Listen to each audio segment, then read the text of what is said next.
This is a great honor for me to welcome Dr. Singh to this gathering at DOSCO Talks. Dr. Karan Singh is a statesman, scholar, and one of our most illustrious alumni. Born heir apparent to Maharaja Hari Singh and Maharani Tara Devi of Jammu and Kashmir, Dr. Karan Singh was thrust into public life at the age of 18 when Prime Minister Jawaharlal Nehru appointed him regent in 1949. For the next 18 years, he led the state. As regent, elected Sadr-e-Riyasat, and finally governor, a rare instance of a princely heir becoming by the people's will their first elected representative. In 1967, he joined the Union Cabinet under Mrs. Indira Gandhi, at 36 becoming the youngest central cabinet minister in India's history. Over a long parliamentary career, 4 terms in the Lok Sabha and 4 in the Rajya Sabha. He held the portfolios of tourism and civil aviation, health and family planning, and education and culture, notably drawing no salary during the ministerial tenures. A DOSCO who passed his senior Cambridge examinations before going to earn a first-class MA from Delhi University and a doctorate on the political thought of Sri Aurobindo, Dr. Karan Singh has remained a lifelong scholar. He has served as Chancellor of Jammu and Kashmir, Jawaharlal Nehru and Banaras Hindu Universities, as well as India's ambassador to the United States. He is a prolific author with works spanning political philosophy, poetry and reflection, including Prophet of Indian Nationalism, In Defense of Religion, Bridge to Immortality, his celebrated autobiography, essays on Hinduism, and more recently, Meetings with Remarkable Women and the Eternal Religion. A recipient of the Padma Vibhushan, he remains one of independent India's most distinguished public intellectuals. Like I had mentioned before, it is a sheer honor for all of us to have you here. Thank you. I will now pass it on to Uday to conduct the proceedings. Thank you once again.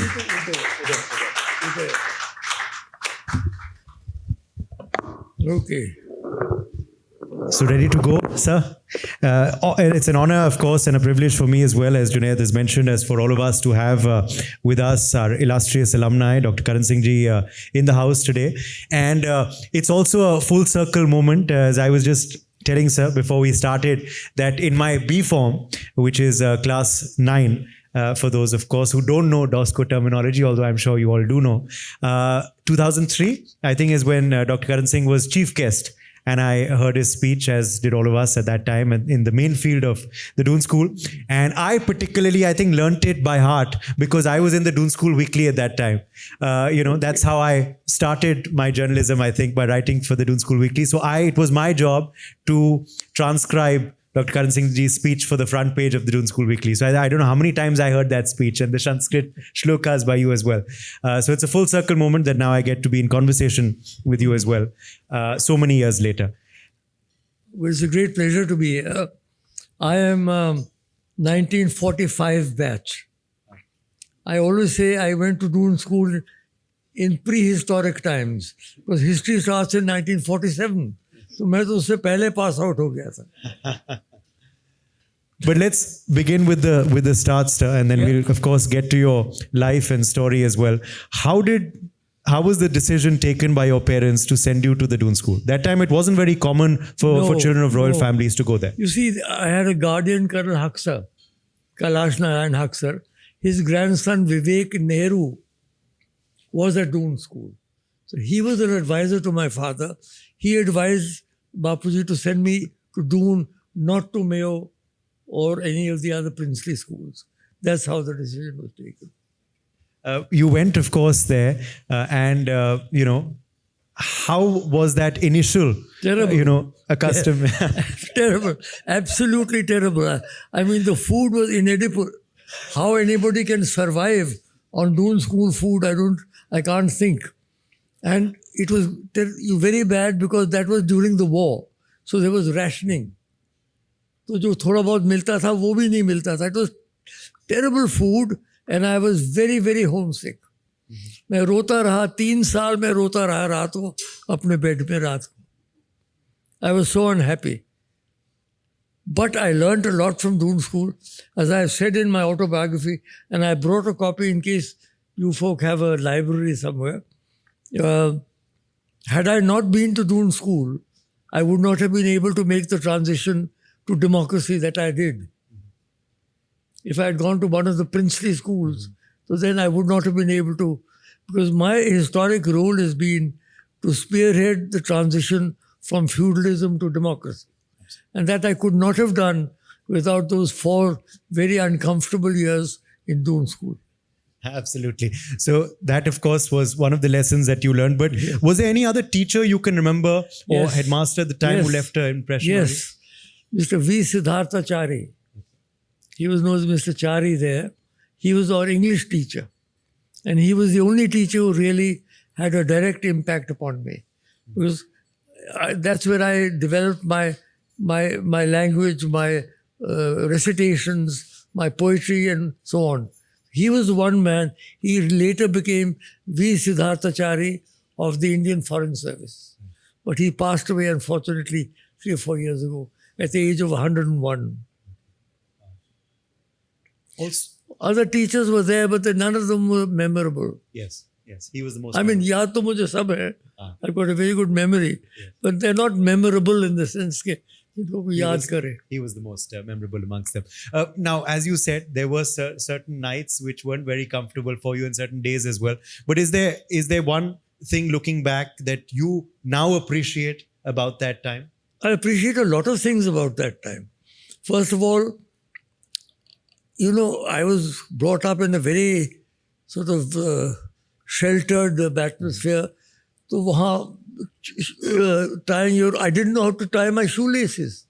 वो सीखना पड़ा मुझे, cleaning one's shoes, cleaning the room, going around. So, for the first time, I came out of that feudal structure and came into what was considered then to be a sort of a normal life. And so that is what I learned from the Doon School. Apart from the subjects, the teaching was very good. And therefore, I was a quick learner. So I picked up the subject. I got a first division in Senior Cambridge, although I was 14 plus. Right. I wasn't even 15 by then. But my problem was this. I was 2 years cleverer than the boys of my age. So I was put into C form instead of E form. So all the boys of my age were 2 years junior to me, and all the boys of my class were 2 years senior to me. So I fitted in neither there nor here. Okay. Were you someone who was most comfortable with academics or sports Academics. or extracurricular? Academics. Sports. So the only thing I ever captained in my life was chess. Okay. I was chess captain. तस्वीर भी लगी है वहाँ अगर आप देखेंगे Doon School में. Otherwise, I was not one of the rough and tough Doon School types. Not for me. Okay. Was there any interest in music or extracurricular activities? Music. I still sing. अभी तक भी I sing once a week. रियाज करता हूँ. So I've been singing all my life, and I continue to sing. And then I took carpentry for some odd reason. I don't know why. Right. I learned how to sort of cut a thing without cutting your hand. Yes. I was taught that as well. They still have that there, design and technology. I also have to ask you about Kashmir House, because you were obviously in K House, as we can see over here in this poster, and your family actually were part of the first few donators of houses. So it appears. I always say my family donated lakhs of rupees, but I didn't get a single decent cup of tea for 4 years. But did you ever learn the story of how that happened? How? No, nobody ever talked about that. I never knew even. I don't know when my father must have given the money, I presume, at some point in time. Because there is a K House at Mayo as well. Then, of course. That's where he lived. My father went to Mayo. Okay. And the Kashmir House there was where he lived. Right. Because there each prince had his own cottage and his own servants and all. Yes. That's where he lived. So the Doon story is... Doon story is quite totally different. It's totally different, of course. Also, I think it's only fitting, since we have, of course, the former regent of Jammu and Kashmir, that you settle the debate once and for all. What do I say? There are some in Doon who call it Kashmir House, and there are some in Doon who call it Kashmir House. So what is the correct pronunciation? It's Kashmir House. मैं तो Kashmir House ही कहता हूँ. But if you want to be very anglicized, you call it Kashmir House. It really should be Jammu and Kashmir House, because the state was Jammu and Kashmir, but it's only Kashmir House. No, exactly. Then it was known, now that you mentioned that, it was known as Kashmir House in those days, not Kashmir House. Okay. उन दिनों में Kashmir House कहते थे. Those were times when the British were here. And the British were still here. Yes. Mr. Foote was the principal. Unfortunately, what happened, Mr. Gibson, who was a very good housemaster, had to go back for his military service. So I missed him as housemaster of Kashmir House. There was a Mr. Vyas there, who was a very good man, but I believe Jack Gibson was much better. Did you break any rules that you can remember in school? No, I was a very, very well behaved. I was too timid to break any rules. The matter is, to break the rules, you got to be a bit of a gunda, no? Yes. Exactly. And how have your memories been, sir, when you've come back to Dune? As we were just saying, you were there as chief guest in my time. I went a year ago again. Right. I went round, I sat in the toy room where I used to do my homework. It's interesting. It's changed in many ways, but it's always a sentimental journey back. It is. And there's another discussion which often happens now of the relevance of boarding schools still. Some people, of course, do appreciate legacy schools and boarding schools and residential schools. But then there are others who say that, no, the times are changing and boarding schools' importance and relevance is receding as well. What is your view on that? You see, my view is this, that if the parents are living in a city permanently where there's good schools, then there's no reason to send the boy off to public school. But if you're in the army, for example, if you keep getting transferred from post to post, then perhaps it is justified. Otherwise, I think I'd much prefer to study where you are instead of throwing a boy into an entirely hostile or new sort of background. Yes. Let's now talk about your university years before we get back to school and its lessons later. How did your interest for literature and Sanskrit begin? It's very strange. I don't know literature. I was always interested, with thanks to Mr. Chari. But Sanskrit just came back to me. I don't know. You would call it Puru Janma Sanskar or something. Very strange. I never studied Sanskrit at school, at college, nowhere. It just, we started reading the Gita and the Sanskrit came back to me. And now everybody thinks I've been studying Sanskrit all my life, which I've never studied actually, Sanskrit. So that was a miracle, I feel. And but I'll tell you about my university. Yes. मेरे से जो भी चीज़ हुई अद्भुत हुई है हमेशा. Intermediate I did as a private student from the Allahabad University. They opened a center in Jammu for me. After senior Cambridge, I went back for my whatever it was called, S form. What is it called after senior Cambridge? S form. 1 year I did very well because I came to the top of the class. All the third divisioners took arts. All the first divisioners took science. I took arts. I wasn't interested in science. So I was at the top of the field. But then riots had started, pre-partition riots. And my father thought it was too dangerous for me to continue there because there was a lot of rioting, So I was withdrawn. तो मैंने कहा पढ़ाई का क्या होगा? Then we managed to get the Allahabad University to open a center in Jammu for me to do my intermediate. Yes. I had to do intermediate. Then I went back as head of state in Kashmir, Regent and all. And then I said, let me go on for my BA. Yes. मुझे पढ़ने का शौक था. So I did my BA from the university of which I was chancellor. ये भी एक पहली बार होगा दुनिया में. And the day when I got my degree, we had invited Dr. Radhakrishnan. I couldn't give myself the degree, so he gave me the degree. Now after that क्या करूँ? मुझे आगे पढ़ना है. मैंने सोचा if I study in J&K, वो कहेंगे तो अपनी यूनिवर्सिटी में पढ़ रहे हैं, what is the big deal? So I said no, I want to do it from the Delhi University. मगर सवाल ये है, how can I attend classes? I was Sadr-e-Riyasat, head of state there.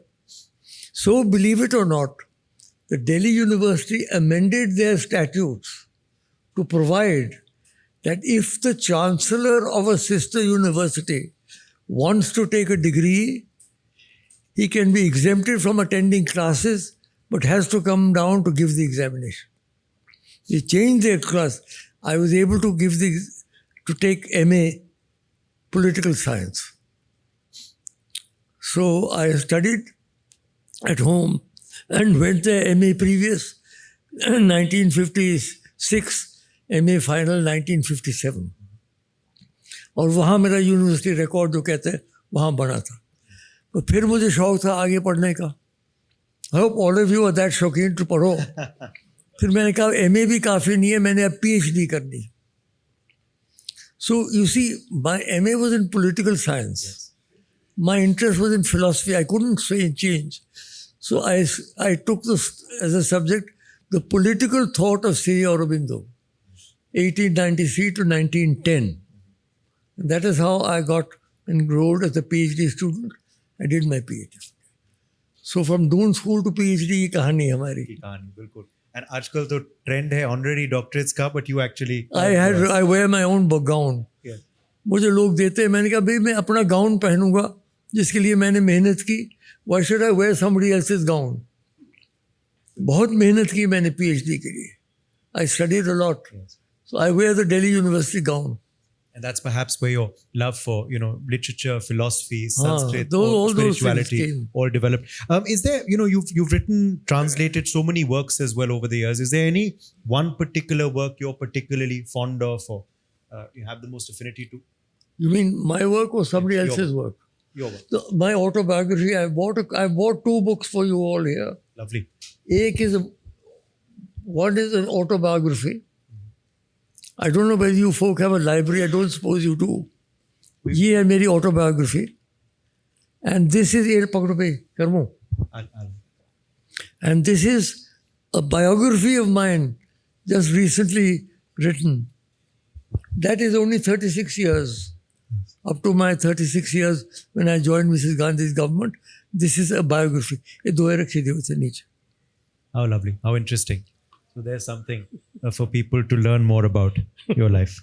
An authorized biography by Harbans Singh Ji. So these are the two works that you're most personally fond of. No, these are the ones. I'm fond of my Yes. autobiography. Yes. And how lovely you've got them, especially for us and the DSOBS and the Doon School Well, I as thought I can't come empty-handed Thank you. to a DOSCO function. Yes. Now let me, go on and ask you as well now about your journey as Sadar-e-Riyasat. You thrust into that at a very young age, and that 21. was, of course, a not very easy time as well. How did you, You will have to read the autobiography. It's very complicated. yes, handle that in Because brief? Sheikh Abdullah was the massive figure at that time. Yes. यहाँ कौन है कश्मीरी हमारे जो यहाँ के president हैं? हाँ, so you remember Sheikh Abdullah was the towering figure. ये ही 6.5 फुट के से टोपी पहनने के 7 फुट लगते थे. तो भयंकर आदमी थे, तो उनके साथ निपटना बड़ा मुश्किल था. Anyhow, you read, ये इसमें आपको पढ़ना पड़ेगा. It's a very complicated story, Yes. which I won't go into at the moment. But what did that responsibility feel like at that time for you? Mind you, at the age of 21, at the age of 18, I become regent, head of state, addressing the assembly and all. Age of 21, I become Sadar-e-Riyasat elected. I don't know, you see, I think I was, in fact, looking back, I was remarkably self-confident. Perhaps surviving 4 years in Doon School made me pretty tough. So I was able to bhuktao. Otherwise, 21 साल की क्या उम्र होती है जी आजकल? वो भी head of state होना. How old are you, this curly-headed boy? 18. I was your age when I became regent. Exactly your age. Amazing. तुम्हें regent बना दे कहीं, बताओ क्या करोगे तुम? संभाल नहीं पाएंगे. Also, as you said, it was perhaps that Doon School upbringing that helped you. Definitely, no doubt about it. Tide over the state and also tide over perhaps later pre-Privy Purses India and post-Privy Purses India. वो भी बड़ी लंबी कहानी है. But these 18 years as head of state in J&K, ultimately I opted out because they were offering me lifetime Sadriyas. I said, no, I'm not going to spend all my life bottled up in J&K. I want to be part of the new India. I want to be part of this, what Jawaharlal ji used to call the exciting adventure of building a new India. I wanted to be part of that. I was an idealistic young man. So more or less I forced Mrs. Gandhi. मैंने कहा मैं तो अब यहाँ से निकलूंगा. And ultimately I went there and she took me straight into her cabinet at the age of 36. फिर 10 साल उनके साथ रहा, 40 साल फिर पार्लियामेंट में, लोकसभा, राज्यसभा. आजकल ये जो disruptions भी होते हैं, you remember at that time also people used to go into the wells. Were you ever one Not of those? so much at that time. I must say they were fractionally better behaved. They used to go also. सिर्फ मैं और doctor Manmohan Singh नहीं जाते थे, हम बैठे रहते थे, वो लोग सब चीखो चिल्लाहट हाँ हाँ हो. मैंने माला रखी हुई थी हाथ में, मैं क्वाइटली माला जपता रहता था, वो चिल्लाते रहते थे, वो चिल्लाते रहो. You've seen and worked with as well multiple prime ministers over the years. How do you now look back at their You see, respective I'll tell you, tenures? Jawaharlal Nehru was my mentor, my guru. I grew up in Doon reading his autobiography, reading his Discovery of India.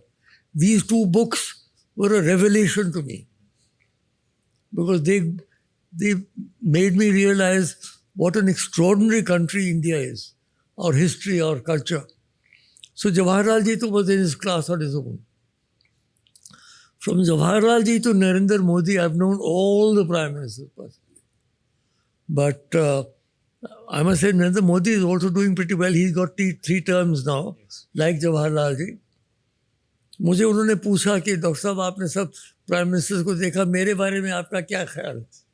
मैंने कहा देखिए आपका मुकाबला जवाहरलाल जी से ही कर सकते हैं. वो भी 3 बार जीते, आप भी 3 बार जीतोगे. उनके वो भी जहाँ जाते थे लाखों लोग इकट्ठा हो जाते हैं, आप भी जहाँ जाते, जैसे आज आप छाए हुए हैं वैसे 18 साल के लिए वो छाए हुए थे. So Jawaharlal was in a class himself. Then Indira Gandhi, I was directly sitting with her around the table. She was a competent woman. ये जो पब्लिक परसेप्शन है ना कि she was बड़ी भयंकर थी, किसी को बोलने नहीं देते, that is not true. In fact, my seat in parliament came opposite her. तो मुझे कई बार कहना पड़ता था इंदिरा जी आगे चलें, आगे चलें. She wouldn't stop anybody from speaking. So in the cabinet she was not dictatorial. Party में बाहर जो करना था करती थी, कैबिनेट के अंदर तो वो कभी किसी को क्वाइट नहीं करती थी, चुप नहीं करती थी. And then Rajiv? Rajiv, I never worked. He sent me as ambassador to America. I've known him since he was a boy. He was a very nice young man. ये जो राजीव की हत्या हुई ना, that was a great tragedy. See, Jawaharlal ji ने 3 term कर लिए थे, इंदिरा जी ने भी 3 टर्म कर लिए थे. इसका तो बेचारे का 1 ही टर्म अभी हुआ था. He would have been a great prime minister if they had not dragged him through that LTT infested area in the middle of the night. That Maragatam Chandrasekharan, stupid woman, she said, you must come to my constituency. उसको मरवा दिया बेचारे को. Isn't it fascinating listening to Dr. Singh? It's like, you're just reading a history book. But now let's just talk about those years abroad as well. As you're saying, you were sent off as India's envoy abroad. How was, carrying out those diplomatic roles at that time? Very, very interesting. And what were some memorable encounters? Unfortunately, I went to America when there was a very boring president, Bush Senior. A terribly boring man. But nonetheless, he was the president. So I had to present my credentials to him. Rajiv Gandhi went and lost the election 6 महीने के अंदर. So as a political appointee, I had to resign. I was not a foreign service person. So 6 महीने सिर्फ वहाँ रहे. उसके बाद किसी ने मुझे वापस नहीं भेजा. So I had only 6 months in America, which I found fascinating. I spent most of my time going to the universities and talking, lecturing there. And I left the academic and political work to Lalit Man Singh. He was my DCM, Deputy Chief of Mission. He used to go to the offices and all. मैं universities में घूमता रहा. बस 6 महीने में क्या कर सकता था आदमी. You also, I think, helped explain India's role in East Pakistan to the world audience as well. हाँ, वो अलग बात थी. What Indira Gandhi did was, just before the Bangladesh war, she sent her ministers around the world to explain to the countries what India's stand was. I was sent to GDR, at that time German Democratic Republic, आपको याद होगा, Germany was halved, Romania, Bulgaria and Yugoslavia. These were the 4 countries allotted to me. And the man I really liked there was President Tito. He was a great man. He'd come to India also. I went around India with him. He was a... I must tell you something about that. We were in Bhopal, I think. He went out shooting. मैंने कहा मैं तो नहीं जाऊँगा. I'm on the side of the animals. तो खैर गया, he came back. He said, you must have been praying for the animals. हमें कुछ नहीं मिला. Anyhow. Evening में मैंने उनको पूछा, I said, Mr. President, can I ask you a question, not as a diplomat, but as a student? In your new constitution, you have provided for the states to secede. Do you think Yugoslavia will continue to exist after you go? He said to me, Mr. Minister, if after I go the states want to break, let them break. And you know what happened, how they broke किसी बुरी तरह से. But it is very interesting that Tito, who was the creator of Yugoslavia, realized कि वो states रहेंगे नहीं. That's a small bit of history for you. Yes. What a lovely anecdote. And also this, it's quite interesting, as you're saying, she had sent her ministers at that time, quite similar to what we saw after Operation Sindoor as Yes. well, where, and cross-party delegations went, of course, abroad. वहाँ उन्होंने अलग अलग हमें भेजे country. यहाँ तो delegation किया. उस वक्त उन्होंने हमको अलग अलग हर एक जगह को भेजा, अलग अलग जगह. ये 4 मुझे communist countries the. I don't know why. You, of course, also were in charge of the party's foreign outreach cell as well. So you must have met so many global dignitaries Lots of over the people, years. everybody. Any two President Nasser, Sukarno, Archbishop Makarios, जो नाम पहले थे non-aligned movement के, वो सभी तो आते थे यहाँ पंडित जी से मिलने.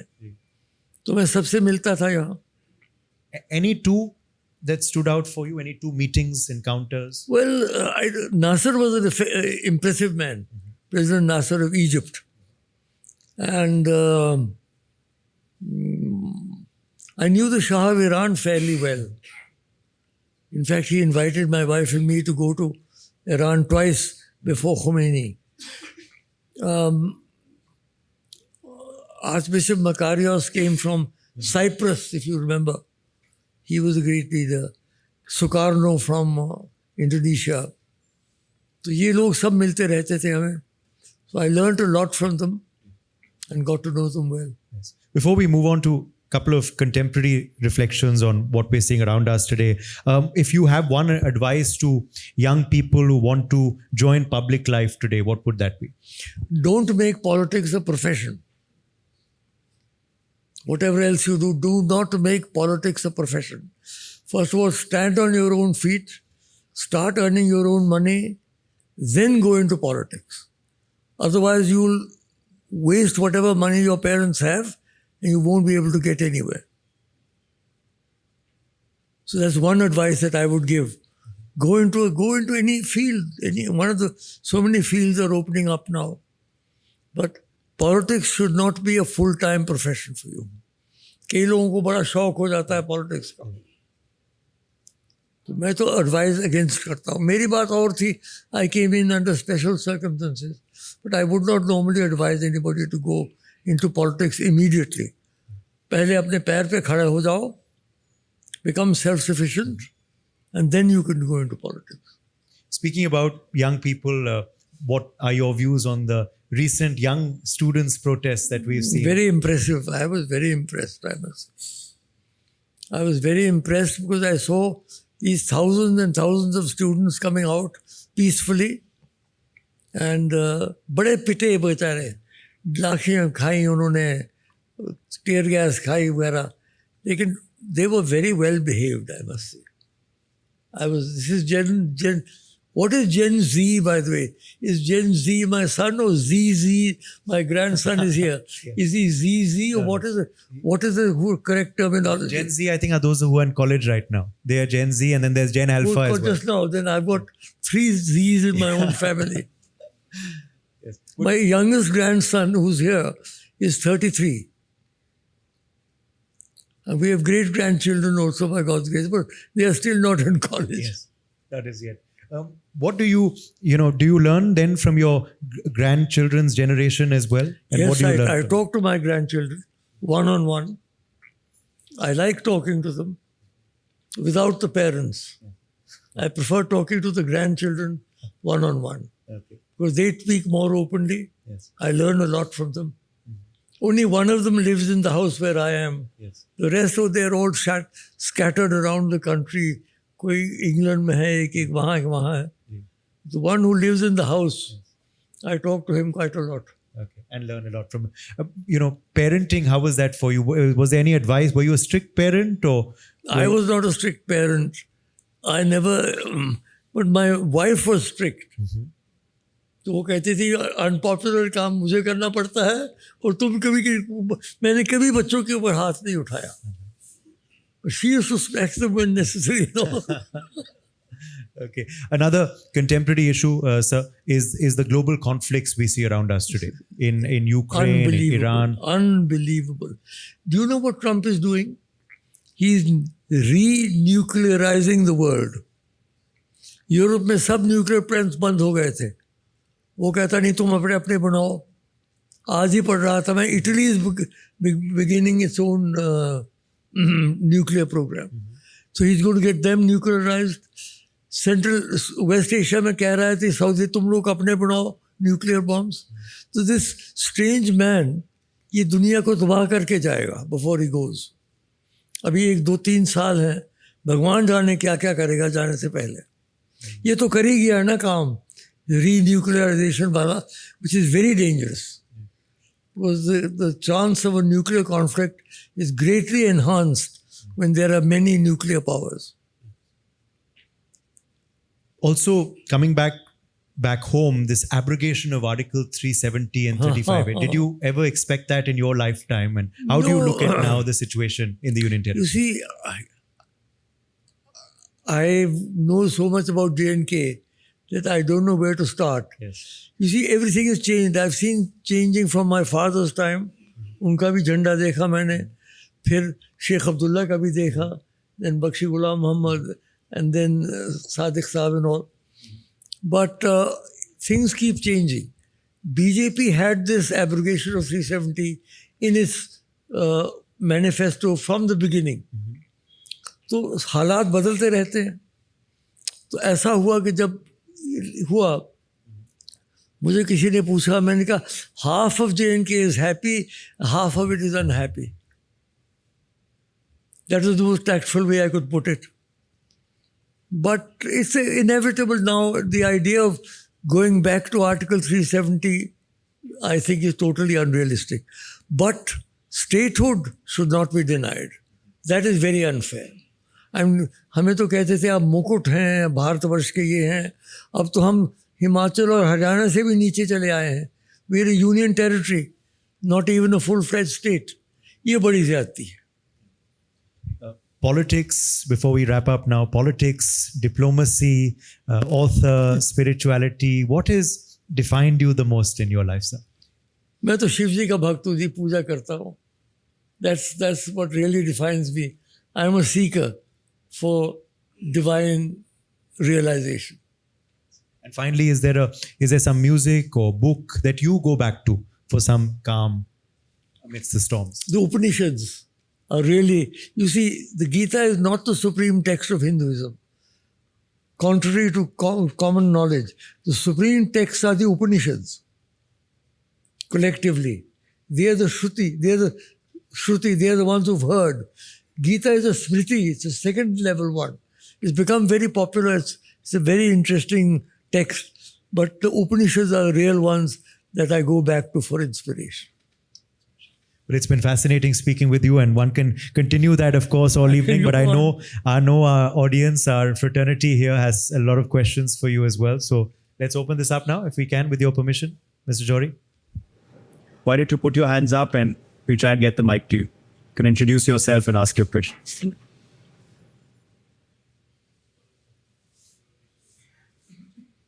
I'd like to ask you a question. At the time when J&K was still a little kingdom and it was not in India or in Pakistan, unfortunately, the way how history has dwelled further is that we have seen Maharaja Hari Singh Ji very unfairly criticized and made out to be a very self-conceited man, which was not true. He was a very... He was very stern, mind you. He was very strict. And so, I mean, my parents knew him and they loved him. And they said that there wasn't a more stronger person than him. So your question is, are we unfair? What is the question? The question is, how do you associate this, the way how You see, the press and the way how the media has really made what I him... feel is, though, he was certainly, he's been unfairly targeted. But he also, if I may say so now, made some missteps. For example, that arrest of Jawaharlal Nehru in Kohala was a totally wrong move. R.C. Kak was responsible, but Bapuji was the Maharaja at the time. Here was the upcoming party, the party that was going to rule India, and you arrest the most popular man in India and put him into a Kohala rest house. Wrong decision. Not talking with Mountbatten when he came, evading talking with him was wrong.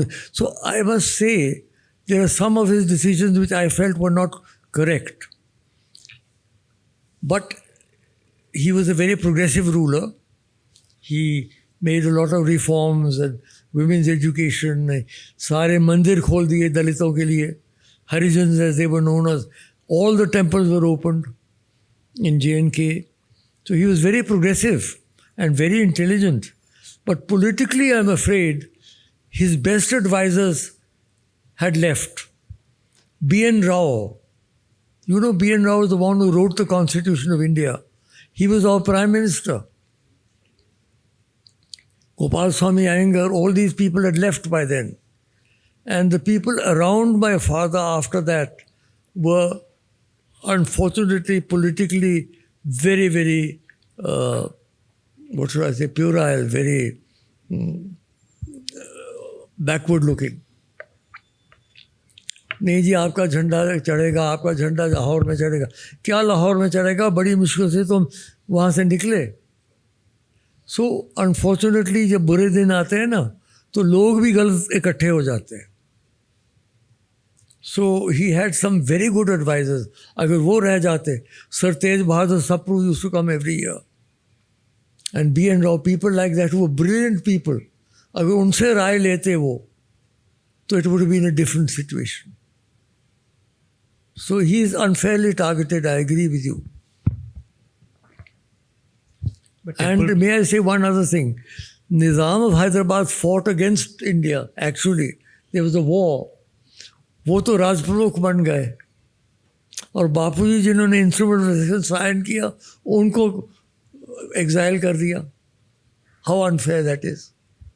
That's unfair as Questions? well. And in fact, temple preservation has been taken forward by the family even till today. Yes. Sir, I would like to know from you about the Treaty of Amritsar signed between the Raja of Jammu, Gulab Singh Ji, and the British of that time. And the very fact that Gulab Singh Ji paid 75 lakhs in 1845 to take what was then J&K. You see, General Gulab Singh, as he was then, was extremely loyal to Maharaja Ranjit Singh Ji. In fact, he was with him in all his battles. जो काबुल में लड़े, जहाँ भी लड़े, he was there. And on one occasion, he even saved his life. He was very, very loyal to Maharaja Ranjit Singh. But after Sher-e Punjab, Maharaja Ranjit Singh passed away, and the Sikh missiles started fighting with each other. He said, "Bhai, मैं तो अब यहाँ से जा रहा हूँ. I've lost one brother, one son, two brothers. I now do my own thing." ये सिख तो आपस में लड़ते रहेंगे. They invited him. Jinda invited him back. कि प्राइम मिनिस्टर बनने का नहीं भाई, अब कृपा करो. So then he made his own deal with the British. And they had already, you see, Dogra troops had already conquered a lot of that area. Dogra troops from Himachal and Jammu. Gilgit Baltistan सारी फतेह कर रखी थी. कश्मीर रह गया था बीच में. उसके बारे में महाराजा Gulab Singh, astute as he was, had a deal with the British. Treaty of Amritsar. They gave him the kingship of Kashmir, and he paid the amount that the Sikhs were supposed to pay as war reparations. He said, "मैं दे देता हूँ." That was the history. Or this became the biggest state under the British, 84,000 square miles. Not the richest. The richest was Hyderabad, then Mysore, then J&K. But area-wise, we were the biggest state. Okay, great general Zorawar Singh, famous man, one of the greatest generals in world history. He was the one who conquered Ladakh and those areas, and his last chढ़ाई was on Lhasa. अगर वो अंग्रेज नहीं उस वक्त बिगड़ जाते तो लासा भी ले लेना था उन्होंने.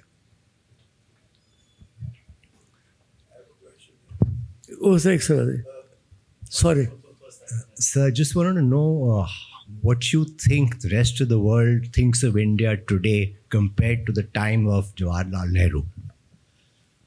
Well, I think that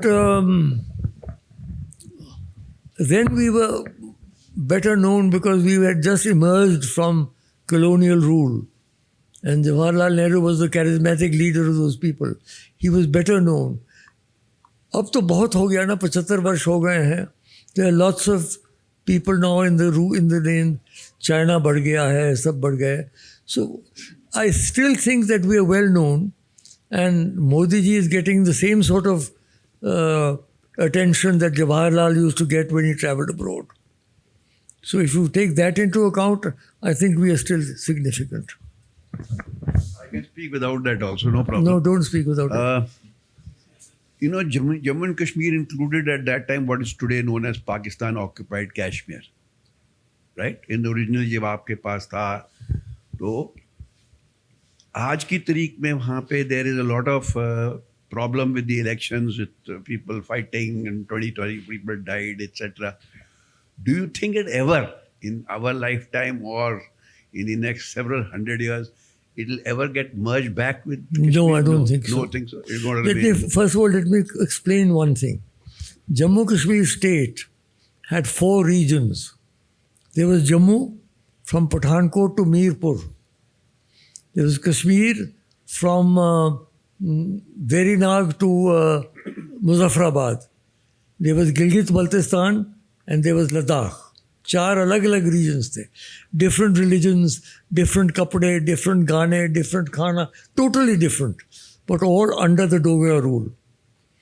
When the war ended on the 1st of January 1949, the war with Pakistan, jo tribals ke baad, that area which is now POJK was left with Pakistan. उस वक्त हुआ था this partition, not in my father's time. At the end of the war, that area was under Pakistan, POJK, which is Mirpur Muzaffarabad strip, and Gilgit-Baltistan. The rest of the state is with us. I don't see it coming back. You see, Pakistan is obsessed with Kashmir. That is, you can call it a magnificent obsession, you can call it a fatal attraction, whatever you like. वो कश्मीर के बगैर कश्मीर से वो डूब गए, उनका देश भी टूट गया, उनका अब भी टूट रहा है, लेकिन कश्मीर को नहीं छोड़ते. अगर वो कश्मीर को छोड़ दें या कह दें कि भाई ठीक है, तब कल को आ जाते हैं सारे लोग मिल जाएंगे फिर से. लेकिन जब तक वो कहते हैं कि कश्मीर को हम इंडिया से अलग करेंगे तब तक तो झगड़ा रहेगा. So unless Pakistan has a change of heart, which is possible, mind you, it's not impossible. और ये कह दे पाकिस्तान का अच्छा भी ठीक है, जो तुम्हारा तुम्हारा, जो हमारा हमारा. Even that will be resented by many people कि वो हम क्यों छोड़ दें. लेकिन that is some possibility हो सकती है. लेकिन जब तक वो कश्मीर को अपना कहते रहेंगे तब तक नहीं बनेगी कोई बात. Nee, but why I'm asking this question is because there is a feeling that this part of it, Kashmir, which is with us, is doing better financially than what is in Muzaffarabad. Of course it is. India is doing better than जो Pakistan. Local लोग हैं एक दूसरे के जान पहचान local के- है नहीं, वो अलग Correct. लोग हैं. वो लोग जो है पीओजे के, कोई भी कश्मीरी नहीं है वहाँ. Okay. वो सब पंजाबी डोगरी स्पीकिंग है. कुछ कश्मीरी बस गए होंगे मुजफ्फराबाद में. गिलगित बल्तिस्तान तो बिल्कुल ही अलग है. तो ये जो आइडिया है कि अरे भाई ये एक दो, they not people, they are not really so. Even Jammu area जो था, सुदन और जराल जो हैं, दे वो the Rajput converted into Islam, वो हैं उस तरफ. The Dogras on that side and not on this side. So it isn't as if it's a great tragedy कि देखो जी ये सारा बट गया है. Hi. Some of us obviously grew up in awe and sort of watched you emerge as a leader. I'm just 40 years behind you in batches. Okay. And my next question to you would be, what do you attribute to this bustling energy that you still carry? We literally could, mathematically add to come up to your age, but just totally in 95. awe. I know. 95 now. Totally in awe. So what drives Dr. Karan Singh with Shiv so ji- much energy? Shiv जी की कृपा है जी, divine grace, that's all. No other explanation. लोग मुझे आके पूछते हैं what is your secret weapon. मैंने कहा अभी सीक्रेट वेपन तो मैं ये है, ओम नमः शिवाय लिखा हुआ, और कोई सीक्रेट वेपन नहीं है. But are there any attributes or any habits that you inculcate or that would Well, I try and lead a disciplined life. I don't smoke. I may very occasionally have a drink if I'm in Europe, a glass of wine. Otherwise, I don't drink. I have a regular time schedule, getting up, breakfast, lunch, rest, dinner. वगैरह. So I think it's a disciplined life, self-disciplined life. That helps. I try and walk for half an hour in the evening. I do some small weights in the morning जब उठता हूँ. तो I have little my own, अपना मैंने बना रखा है एक. Awesome. I have another quick question that I must ask you about what you feel, and because we have a lot of young ones here, and then there will be others who will watch it virtually as well. What do you believe should be the attributes of a DOSCO, as boys from the Doon School are known as? The attributes of a DOSCO should be self-confidence, number one. Because if you are not confident about yourself, you can never be confident to anybody else, number one. Number two, they should be disciplined in the sense that जो भी कर रहे हैं, whether they are working for themselves or working for somebody else, there must be a sense of discipline. ये नहीं कि आवारागर्दी कि चलो सुबह उठो 12 बजे उठो फिर खाएंगे फिर 4 बजे खाएंगे एक दिन ये करो. Try and discipline your lives. You don't have to go back to Doon School, God forbid, but nonetheless you must have some self discipline. So I would say self-confidence, self-discipline, and integrity. If the Doon School boys start getting corrupt, that will be the end. There's so much corruption in the country. We've become a corrupt nation, I'm sorry to say that. संतरी हो या मंत्री हो, जिसका दाव लगे वो छोड़ता कोई नहीं है. But the DOSCO should stand out. Another interesting aspect is that, while royalty and rulers have always been associated with shikar, you were someone who actually I was fought on for the wildlife. side of the animals. I must tell you one thing. Kal Tiger Day tha na? Do you know when one day Indira ji asked me, will you take over the Indian board for wildlife? मैंने कहा certainly महाराजा मैसूर थे, but he was not very mobile. So पहले दिन तो hello हुई. दूसरे meeting मैंने देखा, the national animal, did you know, was the lion.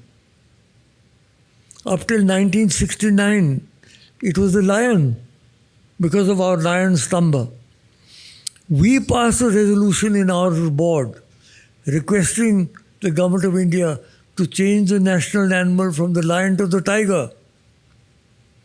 I made tiger national animal of India. अब ये प्रोग्राम करते हमें पूछते ही कोई नहीं, as if I don't exist. बताओ इनको इतना पता नहीं मूर्खों को कि यहाँ लायन था पहले. इनको पूछो को पता है किसी को? Nobody knows. I started Project Tiger. I introduced it, I unveiled it in Corbett National Park on 11th of April, Baisakhi, 13th of April, 1972. मैंने उद्घाटन किया उसका. I had 9 forest reserves there, अब तो 50 हो गए. So this has been one of the most successful conservation projects in the world. And that has been, I think, my contribution. And Indira Gandhi, I must give her credit for supporting me on this. Another PM who, interestingly, we forgot to mention earlier was Dr. Manmohan Singh. You also were with Parliament. Very fine man. I gave him his first takma. He was studying in Hoshiarpur. And I had a cousin who also studied there. उसने बड़ा जोर दिया, हमें Founders Day पे आओ, Founders Day पे. So I went. Manmohan Singh had come first. मैंने उनको पहला medal दिया. I always say, whenever he became Prime Minister, he always says, सबसे पहला medal तो मुझे Dr. Karan Singh ने दिया. We were roughly the same age. He was 2 years younger than me, 2-3 years younger than me. But a very fine man. Very decent man. But the power in those days, remember, was mainly with Sonia Gandhi. Which is why he said history will judge me kindly. On that note, it's been a pleasure, an honor, and I think this is truly remarkable and a great note to end on, that who we've spoken with today, who we are very proud of, is our alumni of the Doon School as well, is a statesman, but in his words, he is a seeker too. Thank you very much, Dr. Karan Singh, for being with us. Thank you. Great pleasure.